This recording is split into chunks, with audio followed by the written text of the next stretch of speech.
You ready for this? Yep, let's do this.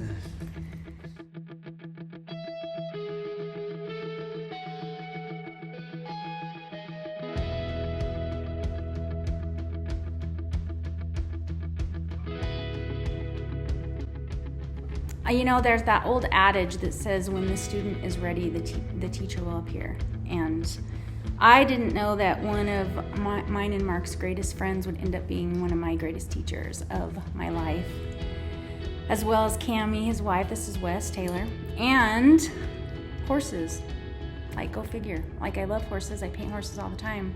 But I didn't know that Wes and a horse would change my life and change my brain and help me overcome things that I didn't think I'd ever be able to overcome.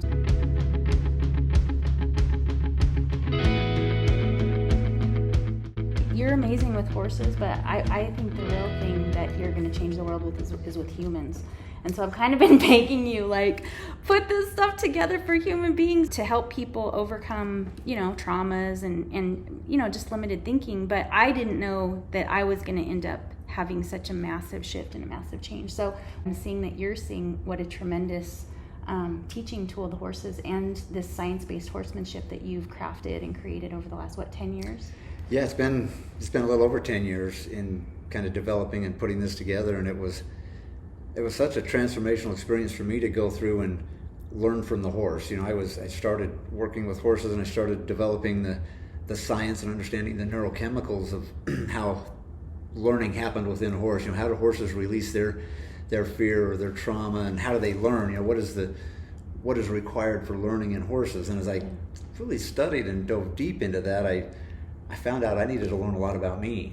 Yeah. I needed to take what I thought I was implementing with the horse, that I needed to bring that full circle back to me to really feel, how does this work? And so it's been 10 years with the horses, and then probably the last 3 years, I've really been leaning. I was like, man, there is so much more value to this than just horses. This is so much bigger than just the horses, but I didn't quite know how to transition it or what it really meant.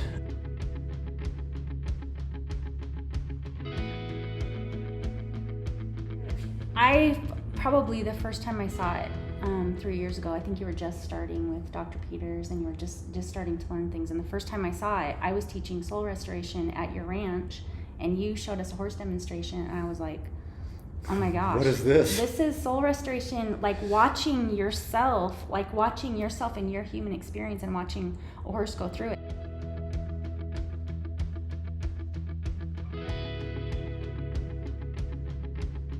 Three years ago, I was in the worst place of my life because I had built my life on this solid foundation of success and all the things that the world tells you that you need to have. And through a bunch of courses of events, everything crumbled, and all of a sudden I didn't know who I was, and I didn't have a solid foundation to stand on.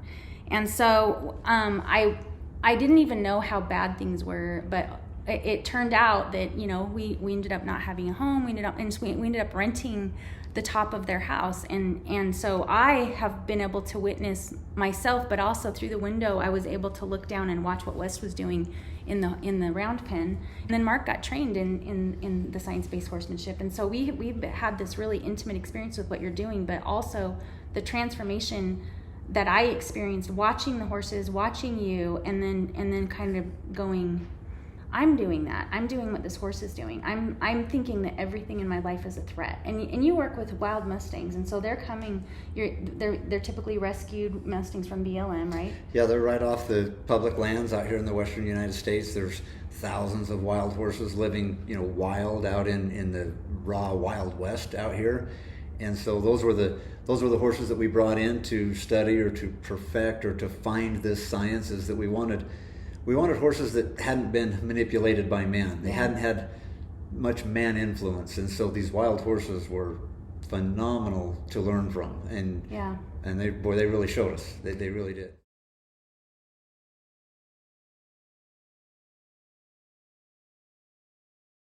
They used to call training horses breaking a horse. And you do the opposite of that. You're kind of, I call it building a horse. Like when I'm watching you, it's like, this is not breaking a horse. And I use a lot of human words. But what we really want as human beings is we want to feel safe in the world. And that's in the very back of our reptile brain, they call it, like our primal need is to feel safe. And when we don't feel safe, then we create all sorts of behaviors. I'd venture to say if you're not feeling safe, then you're not going to be able to feel as much love.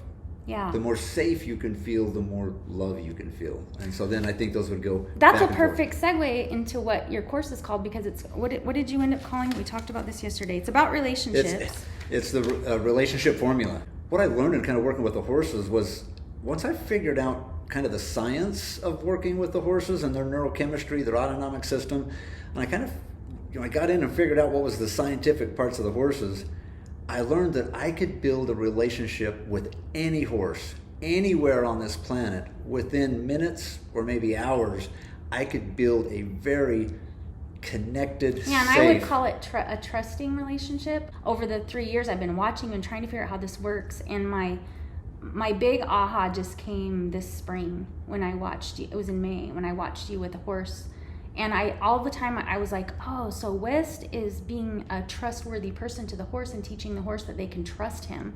And so then I was thinking, okay, that's like people. We have to find people we can trust. And you said, look what Winter can do when she has confidence and trusts herself. You said something to that effect. And I was like, wait, this isn't about, you're not teaching them to trust you. You're teaching them to trust themselves, that they can be safe no matter what is going on around them. And that was like, all of a sudden I was like, I got it. Like, I got it. You taught me through your teaching, and Winter, the horse, taught me that this is all about getting myself in a place where I can just trust myself in any situation. There's an internal and then there's an external stimulus and drive. And so in that model of, I got to find people I can trust. I mean, yes, that's true. We want to have relationships with people that we trust. But if we hold that as the external, that we got to go find and have those trusting people, versus I have it inside of me and I am trust, I am love, I am safety, that will start to resonate, and then I'm going to draw those people to me instead of me having to go out and go find them. And that's a huge... And wonder, like all of a sudden you're going to talk about the neurochemicals of these different emotions. But when you're starting to focus on, can I trust these people? You put yourself in this like fight or flight thing where you're just on guard, like, can I trust them? Can I trust them?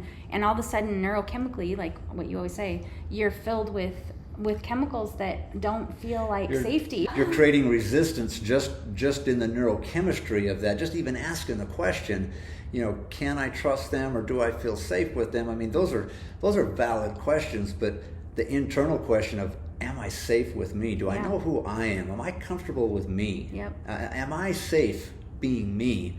When that question is answered, and this is what we've learned with the horses over all these years of studying them from a neurochemical standpoint, when we can get the horse neurochemically feeling safe, that horse can do all the tasks. But all we need is just one little crack in that armor of safety, and when that horse experiences caution, wow, now things start falling apart as soon as that caution starts coming in. So part of this formula that we're working through here is how do we build this safety and keep it internal? How do we find that it's in us? It's not outside to go be acquired or be even partnered with somebody to have that trust or to have that safety. We gotta have it within.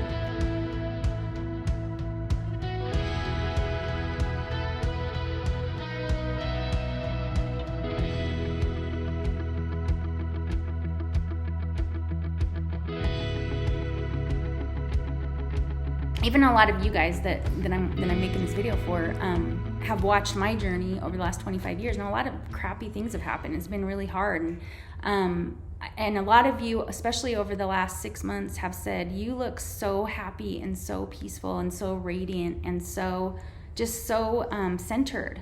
And it's because of this. It's because I really started getting it and understanding, like, I don't need that person to behave like this for me to be okay. I don't need that much money in my bank account for me to be okay. I don't need this to be happening in the world for me to be okay. I don't even need this to happen with my children or anything like that. Like all these things where I was like, I'll be happy and I'll be calm as soon as I get this problem figured out, or as soon as I know who the safe people are, or as soon as I know what I'm going to be doing with the rest of my life. Like all of a sudden I was like, I wonder if I could just wake up and just have a good day and just be in my own kind of nirvana.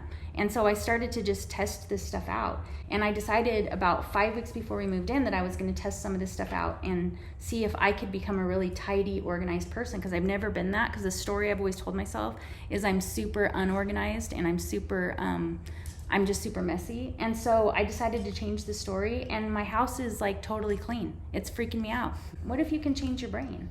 Like, have you seen stuff like that where people were like, I have actually seen you say, like, this horse is beyond, people say no trainer has been able to help this horse, be calm or whatever. And I've seen you do that. But have you tried stuff with your own life? Absolutely. I mean, this has been as we've kind of worked this formula, we figured out this formula with the horses to help them find that calm in the chaos, to have these neurochemical experiences that are very calm and safe versus reactive and cautious.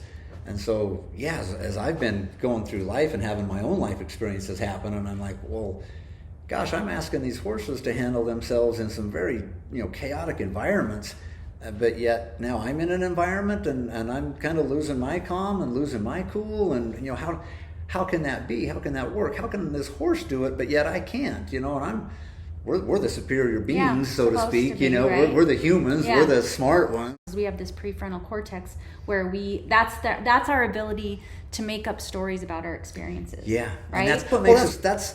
That's the entire human experience, is that we tell stories about our experiences.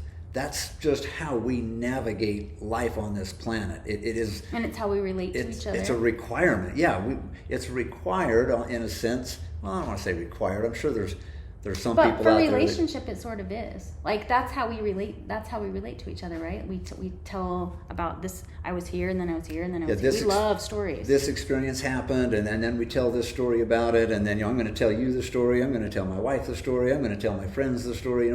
We share our stories as our way of interacting and communicating and building that communication, trust, or lack thereof, with people that we come into contact with. And what we've learning with these horses is we can change the neurochemistry of their experience, right? So horses have experiences, and they don't have this prefrontal cortex to tell the same story, to tell a story. So they don't have like memories that they say. That's when I learned to be scared of whatever.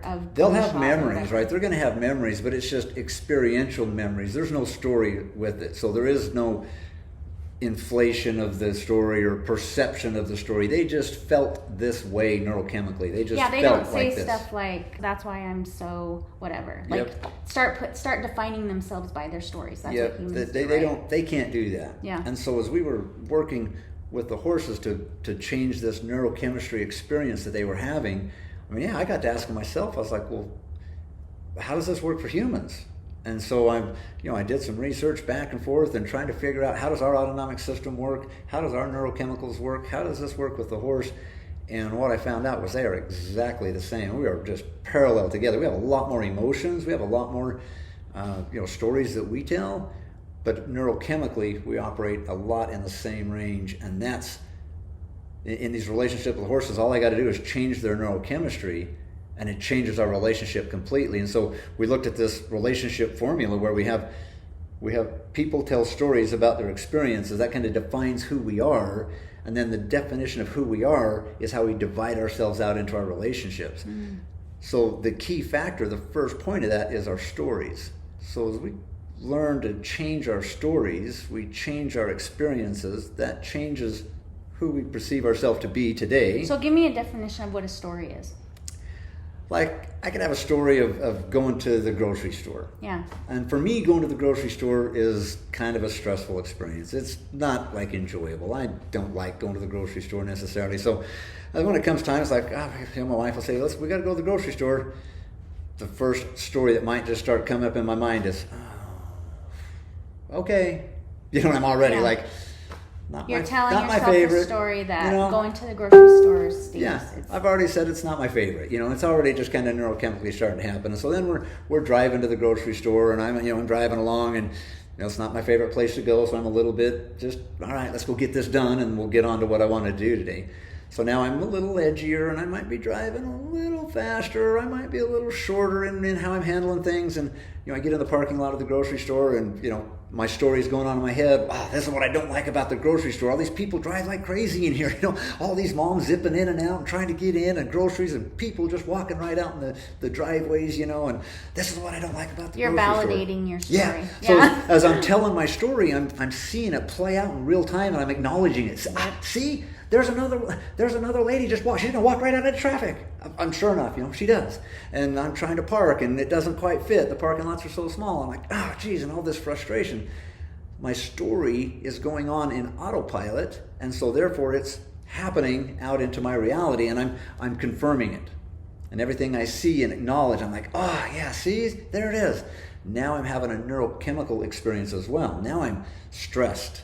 I'm anxious. I might even have some adrenaline, and I'm worried about what's going on, and I'm like, oh. And then how does that affect your relationships?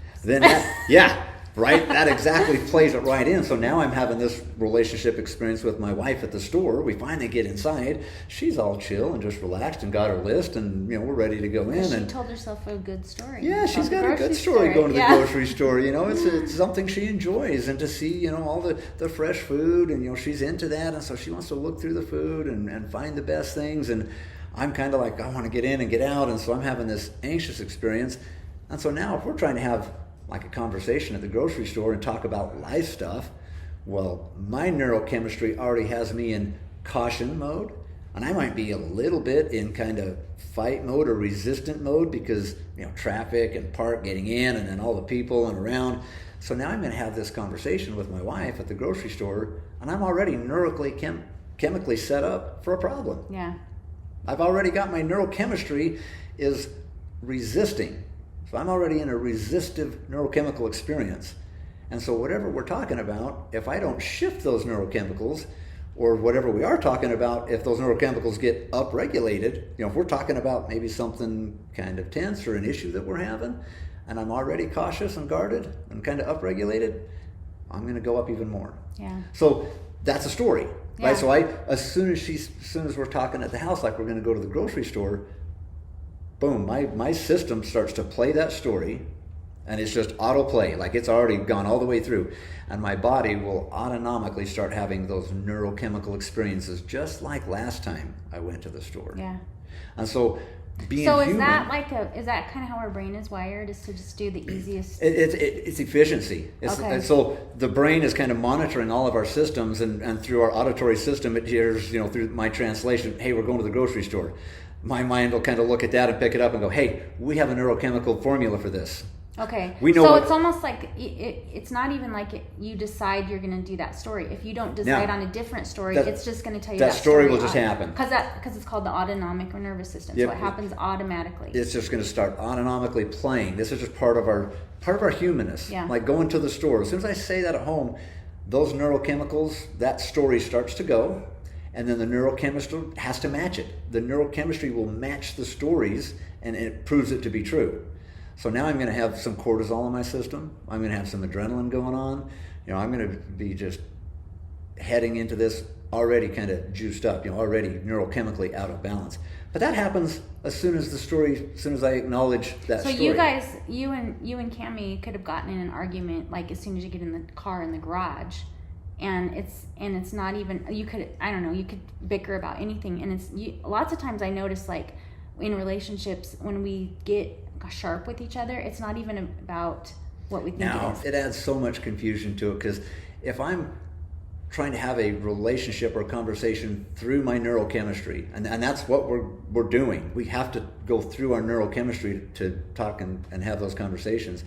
And if my neurochemistry is set up for fight, flight, freeze, then that's what I'm setting up in my conversation. I'm already kind of behind the curve on it as we go into it. And the more stressed or anxious, or the more of those neurochemicals get released, science has proven to us that we will lose 30% of our good decision-making capabilities as soon as we start into upregulation. Yeah. So as soon as I start getting cautious or guarded or resistant, and this is just happening because of the story, as soon as that starts to happen, I'm already losing, I'm on my way down 30%. And just the nature of the chemicals that are being created in your body, don't they go into a survival mode, so you kind of get more selfish than, you're not really thinking, like when you have adrenaline and things like that, don't you automatically think survival? And so you're not thinking about the people around you and how you're behaving because of the chemicals. You're kind of shutting down, and then your autonomic system, your sight, your sound, and your touch will start to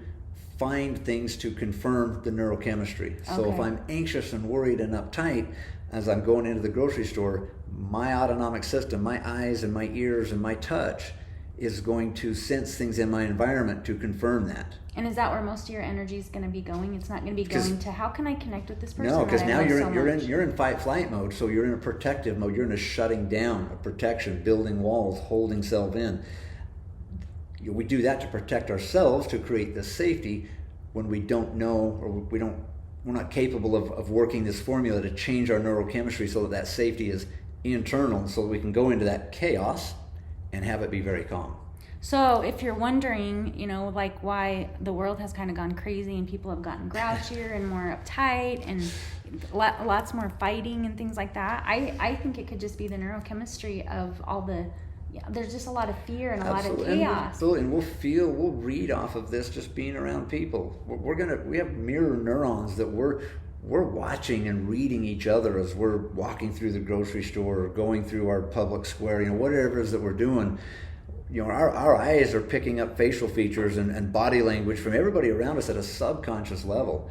And when those markers when they're lining up for fear-based, and they start, these mirror neurons are triggering and marking like fear, caution, cover up, hide, don't speak out, don't look, don't be. When we start shutting more and more of that down, we sense it in each other. Yeah, we're reading with each other. Absolutely. I really drilled West about this the last week or so. How do you know what level you're at of how much what level you're at for this relationship formula? And we boiled it down to how much you point your finger outward and say it's their fault, they, them. What is it? They, them, their? They, them, and their. Those are just great words that I listen for in sentences when people are talking. When they're like, oh well, they did this. Yeah. And so of course I feel like this. Yeah. So then that happens, or it was a there, I can't do it here, I got to be there, or I only feel safe here and I don't feel safe there, or whatever this is. It's outside, kind of the thing is it's outside of yourself. Anything that's outside. Okay, so that was one of the things, is how much work you have to do to downregulate and really take your power back, is how much you're thinking of they, them, their, like stuff outside of yourself. And the other thing was just how many places in your life where you just don't feel safe.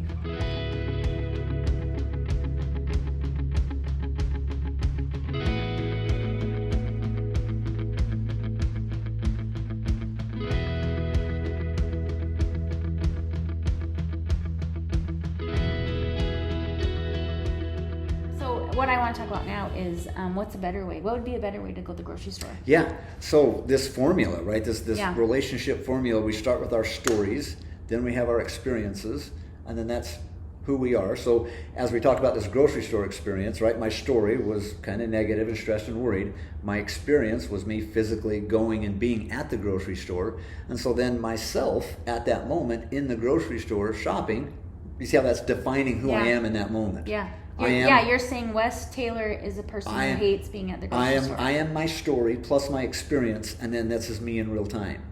So if I want to change me in the grocery store, I'm like, I don't like feeling this way. I don't like being this edgy.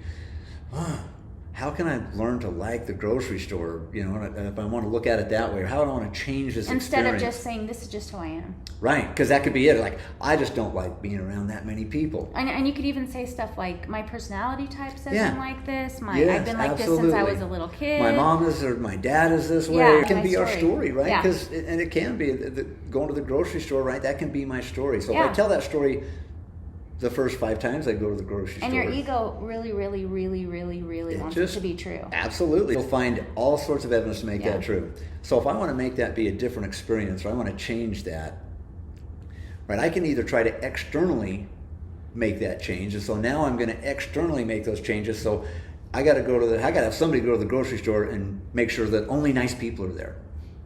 And when I'm driving in the parking lot, I need parking lot attendants everywhere to direct traffic so that... Actually, like, you need to call and say, can everyone just not go to the store Right. while I'm there? Right. Yeah. See, so that's one way. Yeah. That's one way is I can try to control the external environment, Yeah.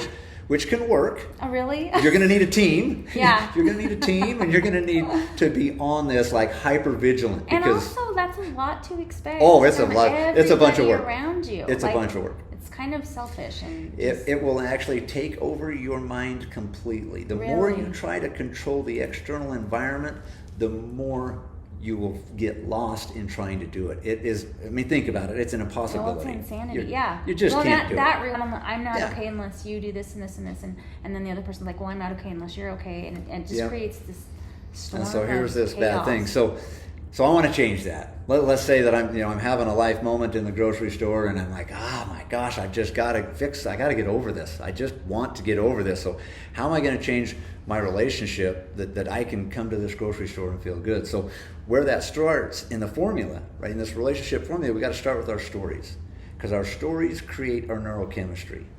So I want to change my story so that I'll change my neurochemistry, so that I'll change my experience, and that will change my relationship. Yeah, this is such a. It's like I've never heard that. It's kind of like manifesting. It's like the science of manifesting, right? Like yes, but it's like second grade math. It totally is. It's two so pluses. simple that it's almost It's too two good to be true. pluses plus one division. Yeah. So we'll talk through this. So I'm home, and Cammie says, you know what? We need to go to the grocery store. Right off the bat, my first story starts going, and I'm like, oh, wait a minute. This is the story I wanted to change.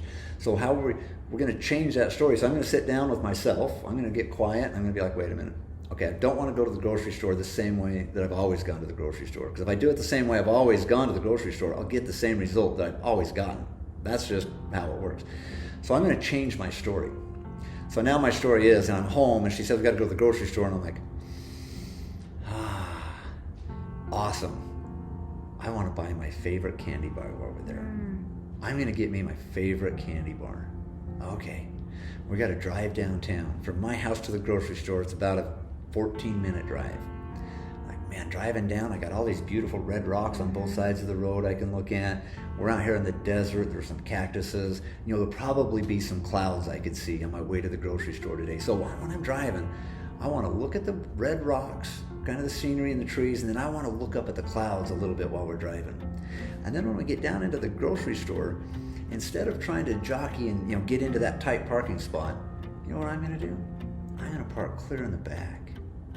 And then I'm going to hold my wife's hand, and we're going to walk from the very back of the parking lot. Because there's nobody going to, I'm not going to have to bump and try to get in this tight spot or negotiate or watch for this mom pulling out in her minivan and, 3 kids running around and out in the parking lot that gets me all worried. I'll park clear out in the back. And then we'll get out of the car. That'll take care of the stress of the parking lot. And then I'm going to hold her hand, and we'll walk into the store. And the whole time we're walking in, I'm going to feel her fingers in my hand. I'm just going to hold her hand as we walk. I'm going to feel how grateful I am. Like, wow, I get to hang out with her at the grocery store today. Okay, she's getting the food that I love. She's getting the food to provide for our family. Wow, she really gets into food. I'll maybe ask some questions about some of this food, or some questions about how she puts these meals together and these things, after I get my favorite candy bar. Because I'm the guy that'll go get my favorite candy bar and eat it while I'm in the store. And then I just take the wrapper up and say, scan this, I already ate it. So I want to have this good experience at the store. So I'm going to have my favorite candy bar, and I'll eat it while we're walking around. And then I'm holding her hand and asking her questions. But I'm telling the story. I haven't even left the house yet. Remind you, I'm still home. You're still home rehearsing. I'm still home telling the story. Yeah. And so then we go inside. We're going to get all of our groceries. But, sometimes I have a different story of going to the store. I think we're going to go in and get 3 things. And my wife, in her mind, we're going to go in and get 33 Whatever things. we want. Yeah. And so I ask her, I'm like, how many things are we getting? Like, how big is your list? She goes, oh, it's a list. I need to get a few things. That's code word. We're going to be a while. Mm-hmm. So I need to tell myself that story. Because if I have the story in my mind, well, I'm going to hustle to the store, get the stuff, and get back home because I want to go hang out with the horses. Well, now I'm anxious that whole time. So I'm like, oh, we're getting a bunch of stuff? Okay. I'm gonna give myself a full hour in the grocery store. So I'm kind of timing this out. So I'm telling myself that story. So now we get ready to leave the house. I'm walking out with an entire different story of what's going to happen in my next experience. So I've changed my story. So I'm going to take my story and I'm going to add my story to my experience. I'm going to go to the store, and the whole time I'm telling the story. I'm driving down the road and I'm like, oh yeah, look at those rocks and the trees. Oh, and the clouds. Look at the clouds. Yes. And then I hit the parking lot and I'm like, whoa, I'm going way out here in the back. I'm going to park underneath the shade, or I'm over here. I park nice and easy, get out, open the door, hold her hand, and I'm walking down to the store and I'm like, yep. This feels so much better. And then I walk into the store and I'm like, okay, we're going to be here for at least an hour.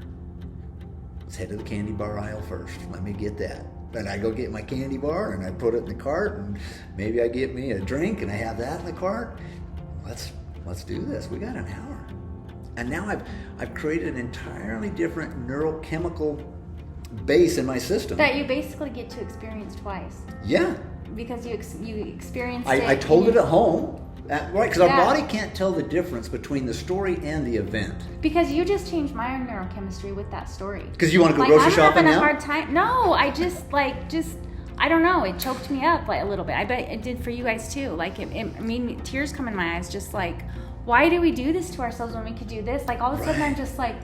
Right. I want to do that. I want to go. I want. Yes. Yeah, like, and it's just a choice. Like, and then like, we make ourselves suffer so much, which makes everybody else around us suffer. Where do our stories come from? I mean, that's the question I want to ask. Probably memories. I don't know. Or beliefs. So our stories come from our previous experiences. Yeah. And science has proven to us that during our previous experiences. So let's say I went to the store, a year ago or whatever.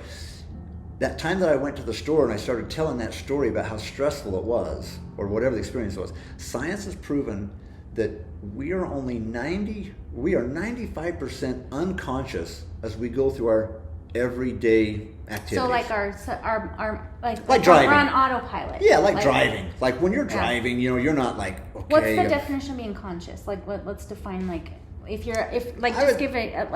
what's living unconscious or subconscious and conscious? I would say like conscious. I mean, you and I are very conscious right now, engaged in this conversation. Yeah. Like it's difficult for my mind to drift off about going shopping or doing the things that I need to do. Something from the past or something in the future. So we can be pretty conscious right now, but even then, my conversation, the things that I'm saying is based on conversations and experiences that I've had in the past. Yeah. That science has proved that we are 95% unconscious for. So we're only 5% conscious during our events that we're living in. And then out of the stories that we tell about that experience, only half of it is actually true. Wow. The rest, our system, we just make it up to fill in the blanks. Because it's too labor intensive to really go flesh out the entire truth. Yeah. Let's just take a quick view of the situation and I'll make it up. It's sort of like that, so I'll just make it that. We're human. We want to be efficient. We can't sit there all day. I can't go in the parking lot when I'm trying to park and I see this mom pull in her minivan and I think that she's all stressed and anxious and she's taking my parking spot.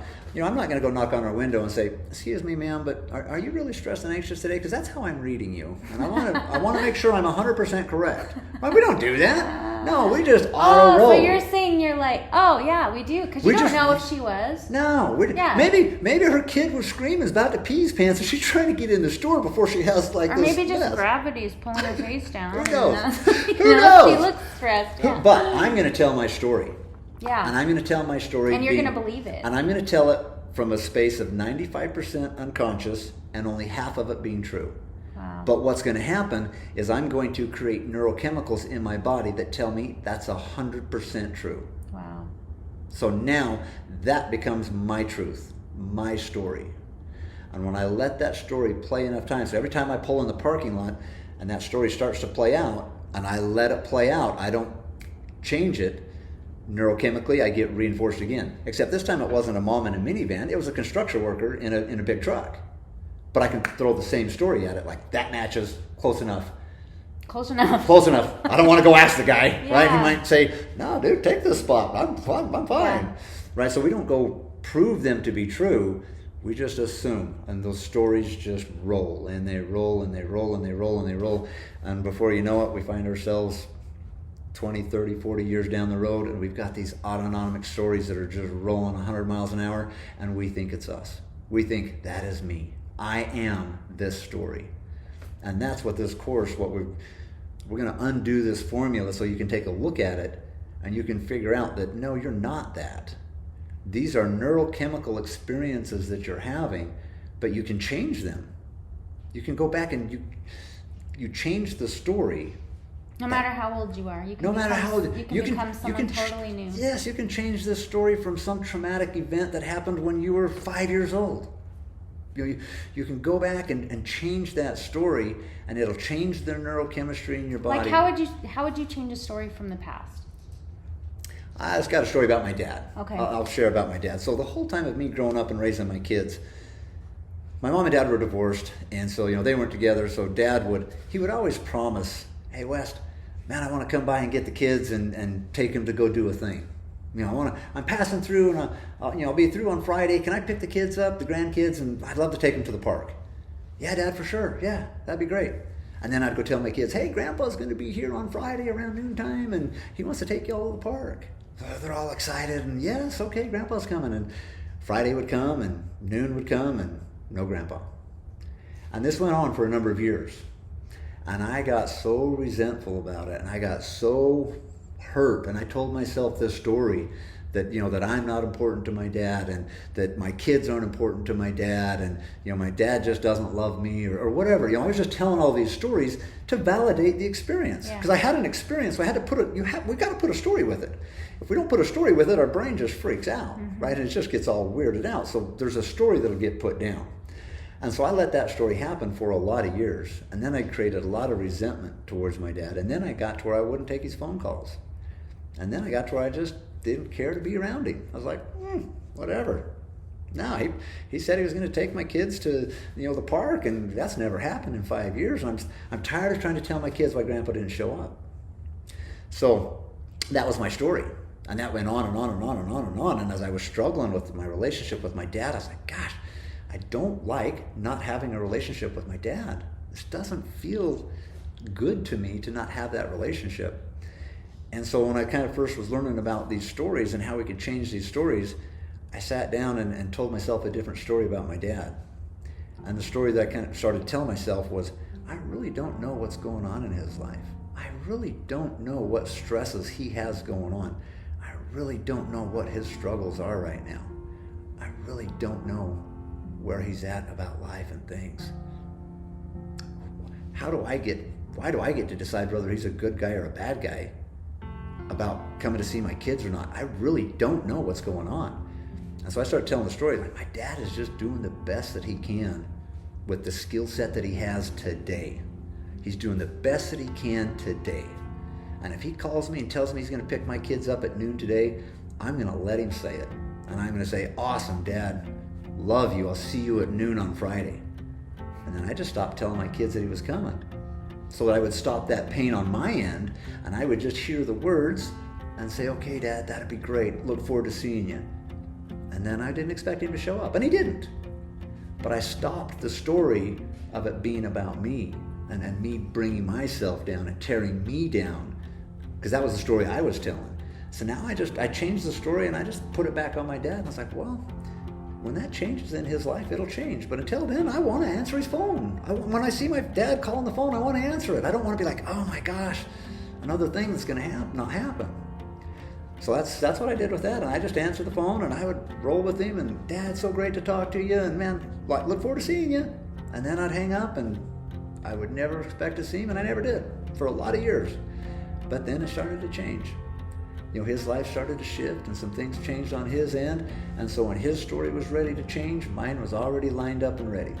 And so when his changed and he actually showed up, I was able to walk up and give a hug instead of go up and punch him in the face, because that's what I wanted to do, right? In the years earlier, that's what I would want to do. Like, man, you dirty rotten bugger, what you did to my kids, or, all these stories I had about how he hurt me and hurt my kids. I don't know. I really don't know. But that was my truth for a long time. So I changed that story, and man, when he did show up, it was awesome. But we didn't really have anything between us. He just had his own life going on. Yeah. And now that I'm kind of his age, when this was happening, I'm like, oh my gosh, I really had no idea what was going on in his world, because my kids really don't know everything that's going on in my world and how I operate. We just don't know. But our storyteller, this ego mind will tell the story, and our neurochemicals will prove it to be true, and then we have an experience that all of that will be solidified together. And so, changing our stories changes our experiences, and then that changes my relationship with self. So I changed the story about my dad. That changed me. That didn't change my dad. Yeah. That changed me. Yeah. So now that I've changed, and now me as the self is in a new space, a new energy, a new thought, a new story. When my dad's story was ready to line up with mine, I was okay to be there with open arms. And then that was able to have that experience just mush right together and start healing and work forward from there. Changing the story about the past just takes it off the table. It brings you to this current moment, and then you can be with what really is. And it's hard to flesh that truth out. Yeah. And I don't know that we always... Especially when it's outside of you. Yeah. It's probably impossible to flesh more, it out. The more outside it is, the less I think you can actually prove it to be true. But and the why more, try? Like, look what it does to your life to even try to do it.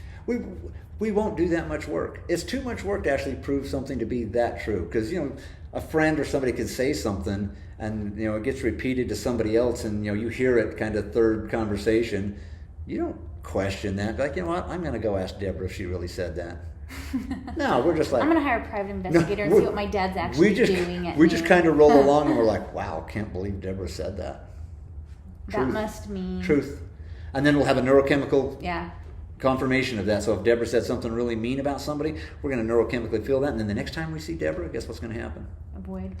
We're going to see her, and our autonomic system is going to pick up that story and go, remember that thing that she did? And then those neurochemicals are going to come up and match that and be like, that's right. I don't want to talk to her. Yeah.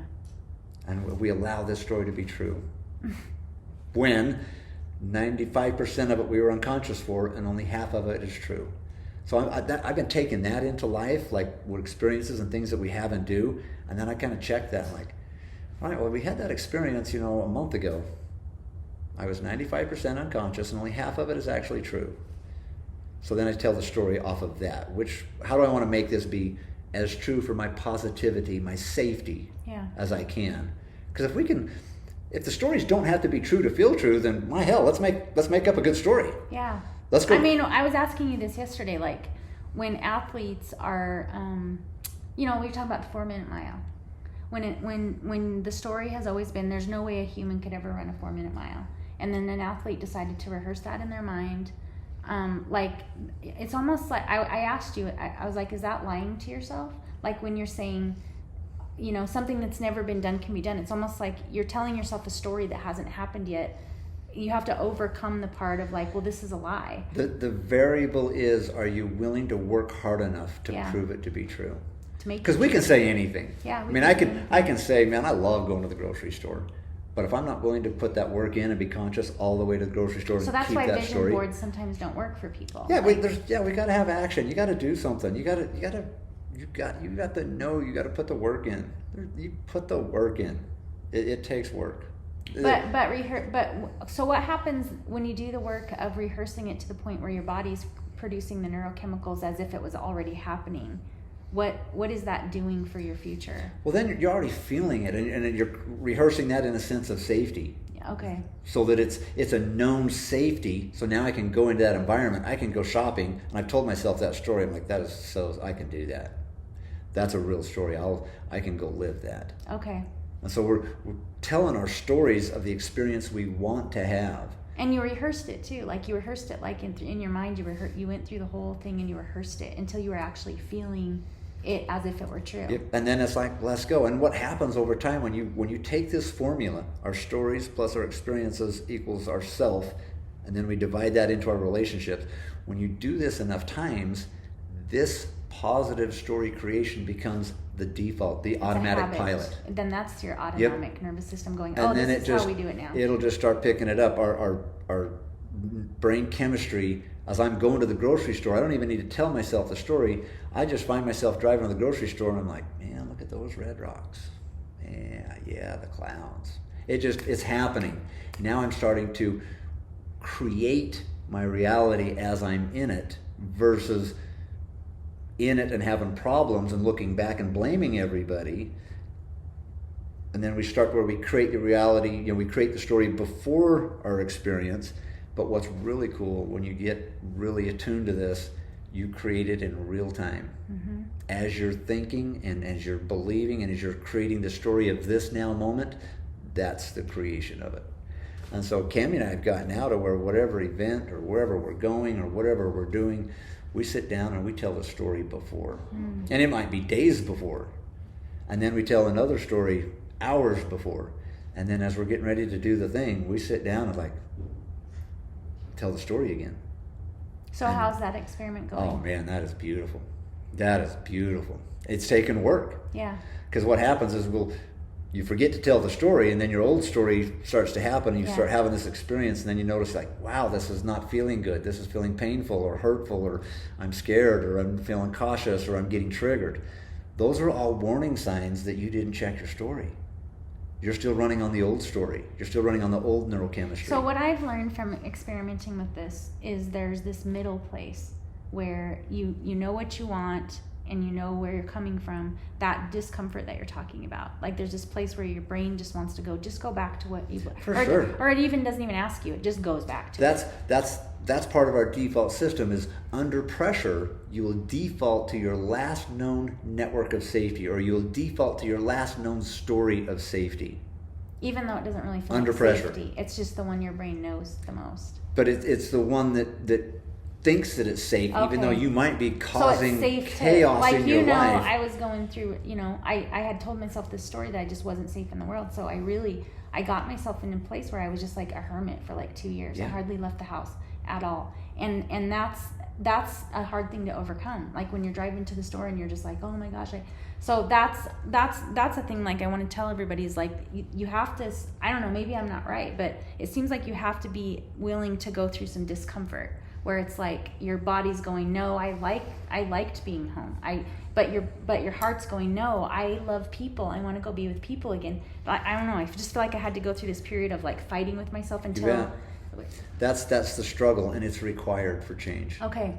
We want to take a pill. Yeah. I want to download an app. Yeah.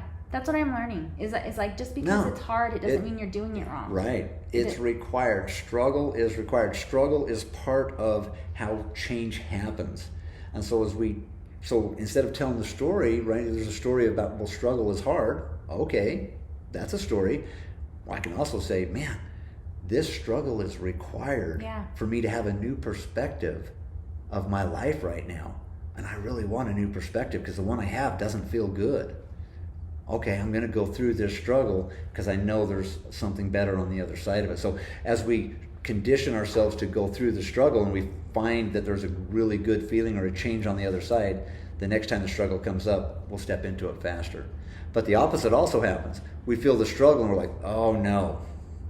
And when we run from the struggle, we get a neurochemical reward for that too. Yeah. And so then the next time the struggle comes up, your autonomic system will be like, you know what, let's just run faster sooner. You know what, we've only talked about the chemicals that your body makes in kind of the negative moments, because there's also chemicals that feel really, really good when you start doing things differently. Because I was talking about, like running away from something can look exactly the same as running towards something. Running away from something you don't want can look exactly the same as running towards something you do want, but something really different is happening in your body.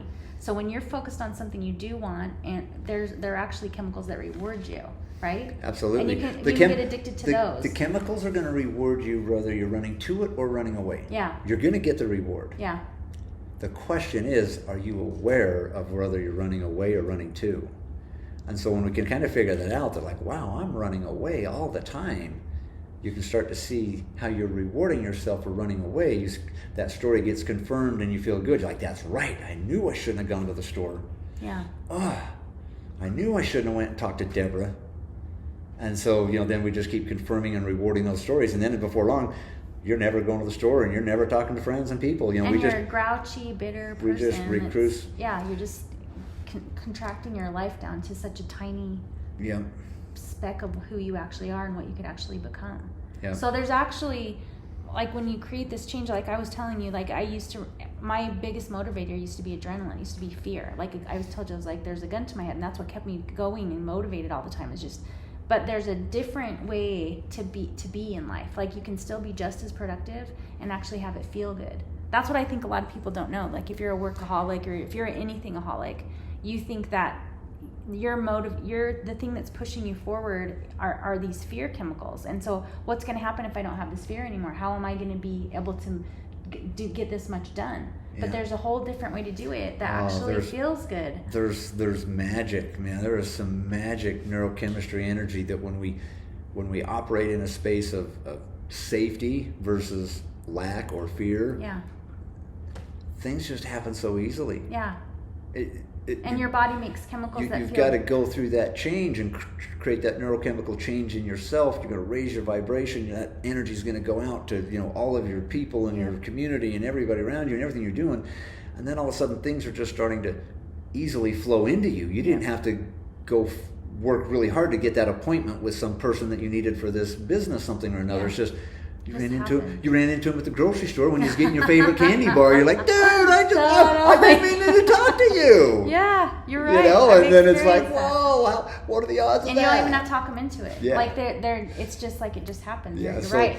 There's some fun magic, or I call it magic. Yeah. It's fun energy to engage in, and it takes work though. It takes work, and understanding this formula, and that's what was the key for me. I mean, I got looking at this formula because Cammie and I kept running into each other in our relationship, and we kept having these breakdowns. And I was like, man, this isn't what we want in our relationship. And we really started taking a look at what's going on and how does all this work. And what I ended up doing was I was taking our problems that her and I were having in our relationship, and then I was taking that to my horse training and going, okay, how does horse training solve this thing and this issue? And so I'd go work with the horses and I would figure it all out. And I was like, oh, okay. And I could figure out these problems and where the stress started to come in. And so I just took the horse training model and how we changed the neurochemistry there, and I started changing the neurochemistry in our relationship and in our conversations, and started changing our stories. And all of a sudden, man, things just started opening up, and we started feeling these great emotions, this magic that was going on in our life. But we also opened up and found a bunch of trauma. We found some trauma that was hidden in there from our whole life together. And so, all right, well, if I want this magic, I want all this good stuff, I gotta work with this too. This has got to go. It's been buried in here for 25, 30 years. It doesn't go away. Our issues are in our tissues, and the body keeps the score, right? We've got all this great research and knowledge about. And there's a bunch of stories in there, right? The stories we tell get stored in our body, these neurochemistry that's happening. So we just we took the horse training and we brought that into our relationship, and it matched perfectly. And as I've studied human relationships and human behavior and our neurochemistry system, they match just side by side with how things work with the horse. So the key factor that the horse doesn't have is that storyteller. Yeah. And so in this program, in this online program that we're talking about, this relationship formula, we use a horse in every lesson to show how capable our autonomic system is in dealing and making these neurochemical changes, because the horse doesn't have the storyteller. So we can get to results in minutes or hours, whereas as humans it might take days or weeks or months, because we have the storyteller and we've had this story going on for 25 years. It takes some time to undo those stories. Yeah, and this is so revolutionary, I think, to let a horse teach you in this way. And so it might seem kind of confusing to you right now, like how does that even work? But I have to tell you, like I've gotten to the point where all of my certified teachers that I teach that come from all over the world, for a week to learn how to use my teaching methods, we spend a whole afternoon with Wes, because those horses and his techniques, this relationship formula, is such a teacher without saying any words that, they still are talking about it. It's transformative, because it's like seeing yourself outside of yourself, but you don't feel accused. You don't feel like you see behaviors that you do, and you're like, oh my gosh, I do that. And you can see the fear in the horse, and you can recognize that in yourself, and you can see the caution, and you can say, yes, I'm cautious in that too. And that's why we wanted to use the horse all the way through this course. It is such a fine example, because I look at it, I can take this wild horse that lived wild out in the desert, bring this horse into my environment, and then all I'm going to do is change the neurochemistry in that horse. And I just help that horse to change the neurochemistry, and now that horse can hang out with people. We can ride it. We can ride down the street. It's never stressed out. Like it's merciful. Like when I've seen it, it's merciful, but it's also just super effective. Like And so I look at that and I'm going, Mother Nature made this possible. Yeah. Mother Nature left the door open in the horse's autonomic system, in their brain chemistry and their body chemistry. The door is open for man to come in and learn from the horse. And that's what I did. I kind of poked my head in that door and I was like, how does all this neurochemistry work? And then I come back out and brought that into my human world, and and just trust me. I mean, don't be worried if you're an animal lover, because it's not like he's doing like animal testing. It's like it's the most beautiful relationship building that I've ever seen. Like it chokes me up to even think about it. But that's why we were always getting in this fight. I was like, that's the most beautiful demonstration of love I've ever seen. And he's like, oh, it's just safety. I'm like, no, that was love.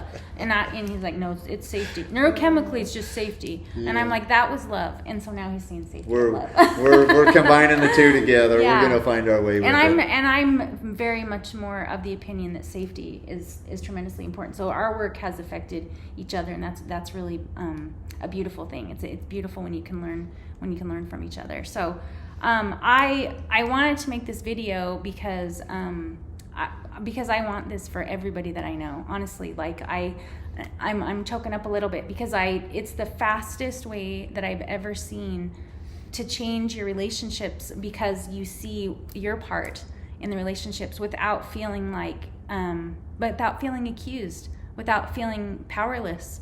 It actually made me feel powerful, because I was like, if I can just change this, then I can change everything in my entire life. And I've been experimenting with it, and it's true. And I watched these guys experimenting with it over the last 3 years. And so that's really why I wanted to get you here talking about this. Well, if we break it all down, it's really, I mean, I want to say it's very easy, because it's a very easy formula.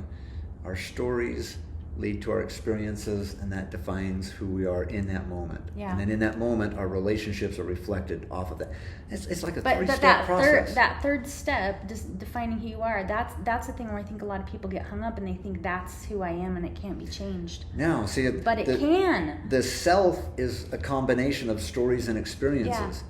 So if we're not comfortable or not maybe liking our current version of ourselves, or maybe we love ourselves and we want to improve. Yeah. Change the story. Yeah. And that changes the experience, and that'll change you. Yep. Right? And that's the formula. This is a scientific proven formula of that's why I love it. Changes. This is based on hard science. Yeah, this wasn't just coincidences that you're like, I think this might work. This isn't Wes is Taylor. Hard science. Yeah. This is the science, and I've looked at it and I broke it down, and no matter which rabbit hole I go down, I end up with that same formula. Yeah. Stories plus experiences equals self divided by relationships. And I'm defining relationships as your world. Yeah, your world. Everything about you. It can be your closest relationships with people, but also like with me, it's my relationship with work. It's my relationship with food. It's my relationship with everything. With finances, with money. Yeah. Right? Whatever experiences we're having with food or fitness or exercise, all of that is part of the equation of your story. Your story led to all of that. And all of that ends up being your life. Like, this is your life experience that you're creating. We get confused and think that is me. Yeah, that is me, and so that's me. But I can't do this. It's an accumulation of all of your stories and experiences that we can change. Yeah. So, and let's talk about the course. It's an 8-week online course, and so each week we're gonna dive into these 4 sections. We're gonna really get in and understand what are the ingredients in this formula. What's the ingredients in stories? What does it take? What's in our stories? And just quickly, it's our memories and the neurochemicals. Do you think we sometimes have stories that we don't even know we have? Absolutely. Anything that just flows through that we think is real is a story. Okay. So anything that's happening, if you can pause it and go, story, okay, there it is. But if we just let it go through and we just say, man, that real, that's me, that's how I am. That's how the world is. That's how the world is. That's how that is. That's why I hate living in this neighborhood, because there's people like this in my neighborhood, right? That story we've just confirmed it to be true as soon as we let it go all the way around the circle. So you pause and you say, wait. Yes, the pause, and that's critical, and that's what the whole course really is set up to help you find how to hit that pause button. Okay. Because that is the key. That that's the equation, the part in the equation that changes everything is we've got to pause. Because if we let our story go on autopilot, we'll have an autopilot experience, we'll have an autopilot self, and we'll have our already relationships. We've got to pause somewhere. We can pause at ourself and go back and change the story, or we can just pause at the beginning of our story and just tell a new one. Yeah. Or what's best, what where Cammie and I are really getting to, is we sit down and tell the story before the experience. Like coming down here today, I rehearsed how this was going to go at home. How's it going? It's going just like I thought, Awesome. right? It's just, right. So I wanted to sit home and be like, okay, we're just going to go down there. Everything's going to go smooth. It's going to feel so comfortable and so inviting in our house. We're going to sit down. It'll be this beautiful conversation. It'll go just perfect, and all the right words will be said. We'll discuss all the things that need to be discussed. It'll just flow very naturally, like we're just sitting having a real conversation. Wow. Is that how it's gone? Yeah. That's how it's gone for me. So that's kind of the advanced, when you can pre-tell the story. Now we really can get into some fun stuff. Because honestly, we're pre-telling the story anyway in our auto default in a negative way. Yeah, we are. And it usually comes true. Our neurochemistry will make it come true. Yeah. We'll find it to be that way. So, what I've got though for your audience, I want to talk about how... you guys, like, I'm so excited about this. Because really, honestly, I've been bugging these guys to do this because I'm just like, I need somewhere to send my people to learn the neuroscience of, a lot of my, like you were saying, like you've taken my courses. Yes. And so you told this me isn't... like your courses actually follow this formula.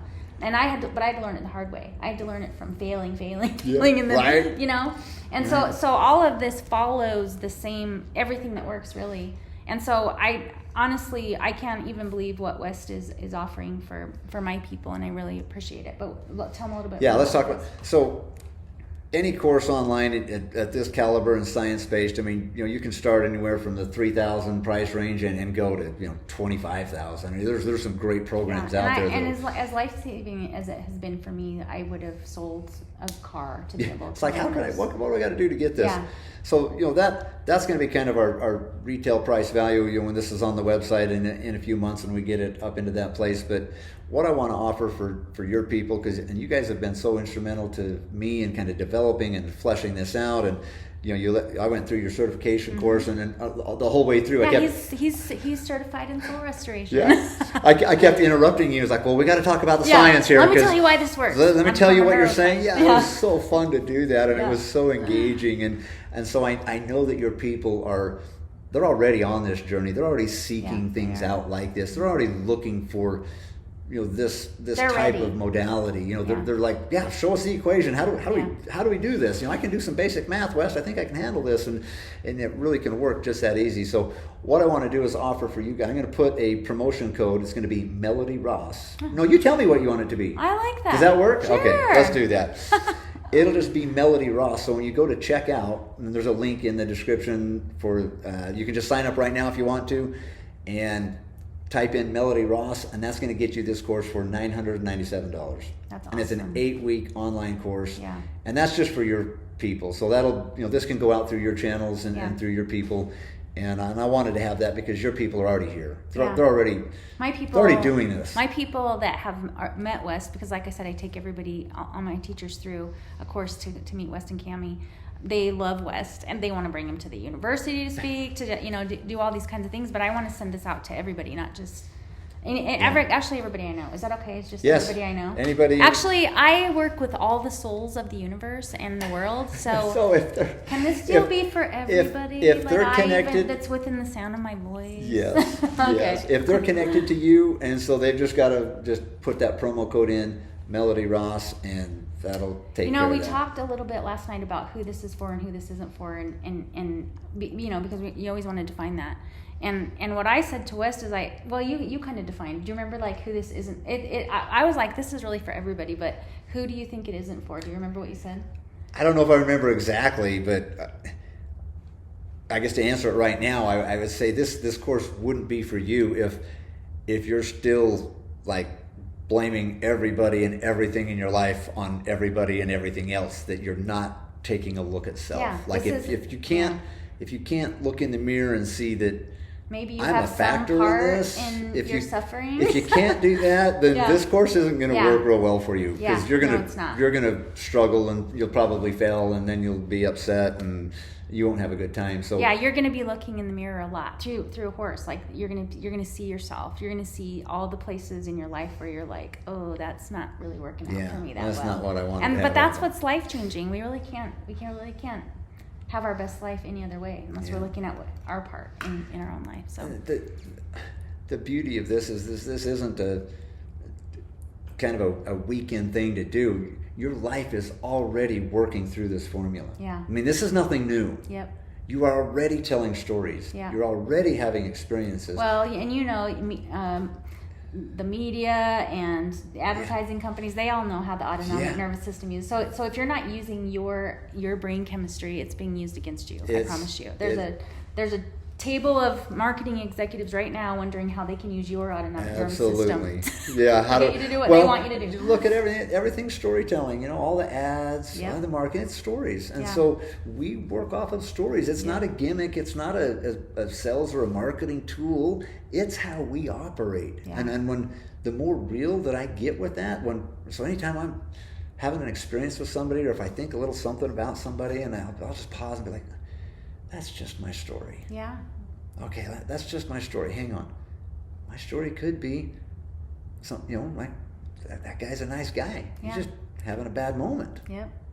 Or that guy's a nice guy, and man, he gave me a hug, and I don't even know why. We're already telling stories. So I just want to get us aware of it. Yeah. Because once we're aware of our stories, then we can change them. And then you can tell the story that you actually want to live out. And then that's what starts happening. You Yeah. start telling stories, and then you start living them. They become your reality. Yeah, that is so awesome. Yeah, it's I magic. Really, I know you And guys it's are all science. just going, wow, how do I learn how to do this? So that's, I don't endorse things. You guys never see me do that. This isn't like some paid endorsement or something. I don't even put advertisements on my website. I'm doing this because this saved my life. This saved my life. It saved my marriage. My marriage didn't need saving, but it changed my marriage. But it's changed my mothering. It's changed my everything, because it was all in here and in here. And I'm telling a story that I want to live out, and that's what I want for you too. So, thank you so much. Absolutely. You're the best. Absolutely. By the way, I'm the president of his fan club. Yeah. And Cammy's too. I have the diamond on Facebook. Got the diamond Facebook. Yeah, I do. Well, I appreciate you letting me come and share and Yeah. talk, and I think this is just the beginning of a lot of things do that we too. could do together and share back and forth. And, Yep. and one thing I really love, and what I would challenge anybody to do, is truth matches with truth. So as you find other modalities or other things that you're looking at, this formula is truth. I mean, it's exactly. scientific proven truth. Yep. You'll find this formula in everything that works. every cell, everything that works. Everything that works is this you will formula. find this formula in it. Yeah. I mean, I found it. You sent me a YouTube video to listen Yep. to a guy the other night, and I Yep. listened to it, and I'm listening through, and I kept finding all the way through there. Yep, our stories. He says his version A very of things. world-renowned doctor Yeah. that's very educated. Like anybody you look at whose life is working. I love it when truth matches truth. Yeah, so. that's And awesome. that's what I liked about your soul restoration when I was in the class. Like, man, this matches the science, and this all just is right there together. So I love that this can backfeed, back into your system, back into your people, and be a valuable tool for them. So, Okay. all right, Do it, guys. Do it. Okay. Thanks so much, Wes. awesome. Thanks for having me. Yeah. We'll talk more. Yeah, we will.